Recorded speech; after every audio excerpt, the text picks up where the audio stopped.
Se acampa a tu banca, quiere decir que el colectivo de las plataformas afectadas por la hipoteca, pues nos dividiremos en grupo con los afectados de cada banco y harán una acampada en cada banco, una acampada simbólica, siempre, nosotros no somos violentos, somos pacíficos, nuestra reivindicación es pacífica ante todo.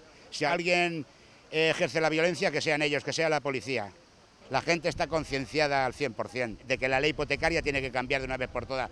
No podemos seguir el pueblo salvando los bancos, cuando ya los estamos salvando con el dinero público y ellos lo que hacen es arruinar la vida al público. Estamos empezando con la iniciativa de la ILP, quiere decir que ha sido el tiro de salida a la recogida de firmas para presentarlas en el Congreso de los Diputados, para que de una vez por todas cambien la ley hipotecaria, porque es que si no este país se va a ir a la ruina. Las firmas es para presentar al Congreso de los Diputados una moción para que se apruebe la condonación en pago, la condonación de la deuda y el alquiler social. El día 15 de julio aproximadamente será la primera entrega de firmas, que ahí tenemos que entregar como mínimo 500.000, pero vamos a recoger más porque somos 60 plataformas en toda España recogiendo firmas y como ves no paramos, es continuo, la recogida de firmas es continua. La plataforma de afectados por la hipoteca se creó en el 15M, primero fue el 15M, y a derivación del 15M salimos nosotros, la plataforma de afectados por la hipoteca. Quiere decir que es la madre matriz de las plataformas de afectados por la hipoteca.